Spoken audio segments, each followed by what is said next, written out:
mantan gubernur DKI. Itu adalah gubernur gagal yang bernama Anies Baswedan, ya.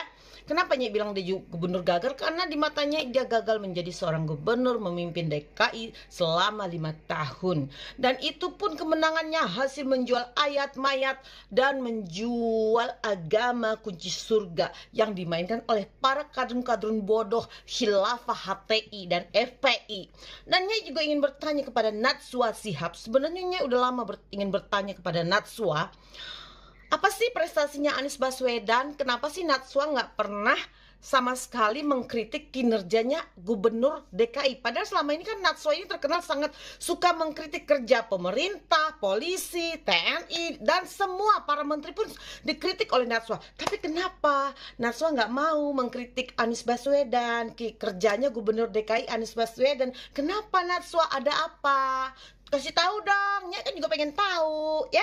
Nah, lalu juga Nyai suka lihat kalau misalnya ada di tayangan ya, coba beberapa kali Nyai perhatikan kalau misalnya narasumbernya, bintang tamunya tuh Anies Baswedan, tuh Nyai lihat body language-nya Najwa ini seperti salah tingkah gitu loh. Senangnya tuh beda gitu ya dengan dia menghadirkan narasumber-narasumber lainnya. Cuman itu ya, itu Nyai cuma pengen tahu aja ada apa. Dan kenapa sih Najwa nggak mau sama sekali mengkritik, mengomentari kerjanya Anies Baswedan, terutama Formula E? Ada apa?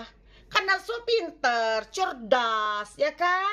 Nyai pengen tahu kenapa sih Najwa Shihab tidak mau mengomentari dan mengkritik kerja Anies Baswedan dan kasus Formula E. Ada apa Najwa? Ya, kalau Najwa Shihab bisa memberikan keterangan yang dapat memberikan sesuatu yang masuk akal di otak Nyai ini dan masuk logika Nyai, makanya akan angkat 2 jempol untuk Anies Baswedan. Sebelum jempol ini turun, makanya Nyai ginikan dulu, ya kan? Nah, kemunculan Nyai kali ini juga ingin bertanya kepada para pendukung Anies Baswedan yang katanya memiliki kunci surga.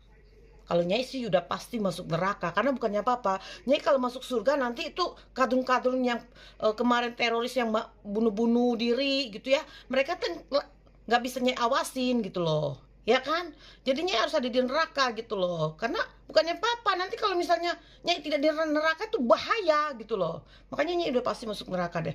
Nyai juga pemegang kunci neraka. Nah, Nyai ingin bertanya kepada Anies Baswedan atau kepada para pendukung Anies Baswedan, tolong tunjukin dong, udah berapa masjid selama Anies Baswedan menjadi gubernur yang dibikin oleh Anies Baswedan sendiri? Ya, udah ada berapa masjid yang dibangun di DKI? Ya, kan katanya Anies Baswedan ini gubernur seiman, ya kan? Gubernur bakal masuk surga gitu loh. Kita kalau milih Anies itu bakal masuk surga. Ini sebentar lagi nih ya, akan ada maklar-maklar surga, akan ada maklar-maklar agama ya. Pokoknya gini loh, nanti narasi mereka akan menjual gini, dukung Anies Baswedan maka kalian akan masuk surga. Nah, yang nggak dukung Anies Baswedan masuk neraka. Nggak apa-apa, di neraka enak ya kan, banyak artis-artisnya juga, banyak, ada pejabat, ada koruptor, macam-macam. Pokoknya di neraka lengkap deh ya. Ada iblis, ada semua, ada di neraka. Nah, Nyai juga ingin mengatakan sedikit sebuah kutipan dalam agama Islam. Allah Subhanahu wa Ta'ala itu sangat membenci orang yang suka menebar janji. Ya, karena orang yang suka menebar janji dan tidak ditepati itu adalah ciri orang yang munafik. Dan di dalam agama Islam, hal itu sangat dimurkai oleh Allah Subhanahu wa Ta'ala. Dan nerakanya paling bawah, di bawah neraka orang-orang pezina. Ingat itu. Ya, ingat itu.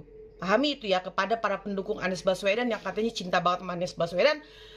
Nyai cuma bertanya, sudah berapa masjidkah yang dibangun oleh Anies Baswedan selama dia menjadi gubernur DKI? Tolong sebutkan di mana aja dan kapan dibangunnya, dananya dari mana, ya? Dan pertanyaannya, kenapa kalau memang Anies sudah bangun masjid, kenapa kadrun itu kalau misalnya itu dia suka sholatnya di JIS, sholatnya di jalan, ya?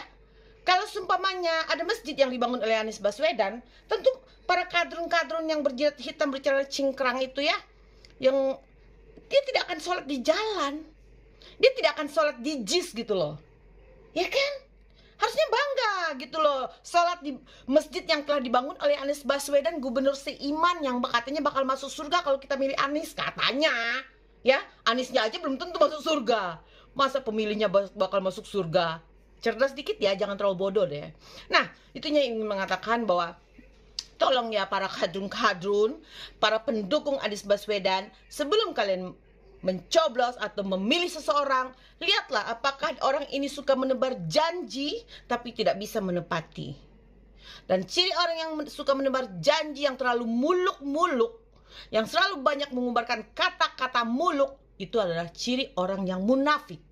Dan ciri orang munafik sangat dibenci oleh Allah Subhanahu wa taala. Jadi kalau orang Islam paham itu, orang Islam akan paham apabila Allah Subhanahu wa taala paling amat membenci orang munafik.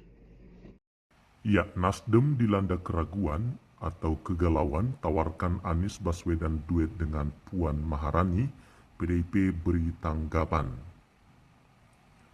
Pengamat politik Adi Prayitno mengungkapkan bahwa partai politik peserta pemilu 2024 akan mengalami kegalauan akut di awal 2023 ini.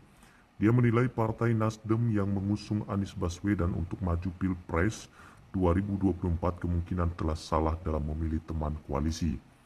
Dikatakannya Partai Keadilan Sejahtera (PKS) memiliki elit untuk diusung menjadi cawapres, dan Demokrat pasang harga mati pada Agus Harimurti Yudhoyono (AHY) untuk maju sebagai cawapres.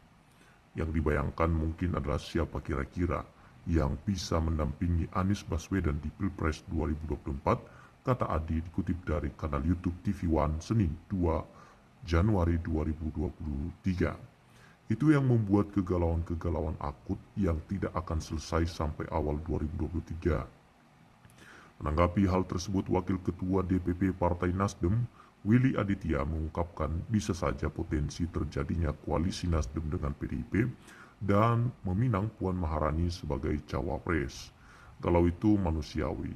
Kalau pengantinnya gagah, banyak orang pingin. Siapa sih yang tidak kepingin sama Anies Baswedan? Jangan-jangan Mbak Puan juga kepingin, ungkapnya. Politikus PDIP Masinton Pasaribu langsung menanggapi pernyataan Wakil Ketua PDP DPP Partai Nasdem tersebut. Ia mengungkapkan bahwa PDIP memiliki kriteria tersendiri dalam menentukan capres dan cawapres untuk maju di Pilpres 2024. Masinton menegaskan bahwa Anies Baswedan belum memenuhi kriteria PDIP untuk disandingkan dengan Puan Maharani. Seperti orang kalau mau cari cowok, mana sih yang memenuhi kriteria? Mungkin Anies belum memenuhi kriteria Mbak Puan, katanya. Di sisi lain, pengamat politik Adi Prayitno mengungkapkan kemustahilan untuk menyatukan Anies Baswedan dengan Puan Maharani. Menyatukan Anies dan Mbak Puan dalam satu koalisi sangat mustahil bagi saya. Jaraknya terlampau jauh bebernya. Dia menyebut semangat Nasdem mengusung Anies Baswedan sejatinya untuk melawan dominasi kekuasaan politik PDIP yang sudah lama memenangkan pertarungan di Pilpres. Bagi saya politik itu memang harus ramai dan gaduh, gak apa-apa Mbak Puan sama Anies saling berkompetisi, oke. Dari kacamatanya, Adi menilai Nasdem yang sudah mengusung Anies Baswedan akan menjadi partai sia-sia jika pada akhirnya hanya ikut pada pilihan politik Joko Widodo. Bagi saya, Nasdem tidak perlu menutup hati bahwa ingin berbeda dengan Jokowi dan teman-teman PDIP. Politik itu soal kompetisi. Ada persaingan, kalau mau adem-adem ya namanya majelis taklim, tegasnya. PDIP sudah siapkan nama capres. Politisi PDIP Andreas Hugo mengungkapkan pihaknya sudah mempersiapkan siapa tokoh yang akan diusung sebagai calon presiden dan pilpres dalam Pilpres 2024 mendatang. Soal kapan diumumkan, menurut Andrea Hugo, PDIP masih menunggu momentum untuk mengumumkan nama tersebut. Dikatakan Hugo, PDIP memiliki keuntungan terkait siapa nama yang diumumkan dalam kompetisi politik pemilu 2024 nanti. Ini sudah dipersiapkan. Januari ini sampai September pendaftaran terakhir, ya nanti kita lihat dalam kontestasi sekarang ini saya boleh katakan putusan proses dari kontestasi kotak pendorongnya adalah PDIP. Andreas juga mengungkapkan pihaknya menyesuaikan momentum terkait pengumuman siapa yang akan diusung PDIP.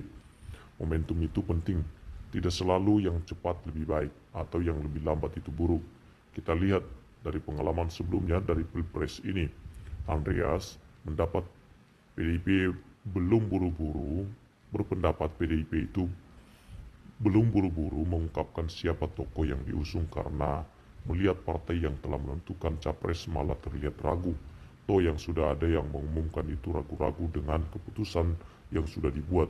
Jangan-jangan karena ini PDIP Perjuangan belum mengumumkan, ujarnya sembari berseloroh.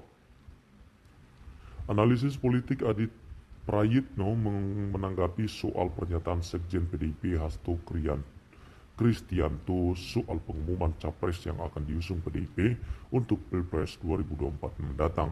Diketahui Hasto menyebut bahwa Megawati Soekarno Putri akan mengumumkan capres pilihannya pada tahun 2023. Menanggapi hal tersebut, Adi menyebut ada dua nama yang kemungkinan dipilih Megawati menjadi capres dari PDIP, yakni Puan Maharani dan Ganjar Pranowo.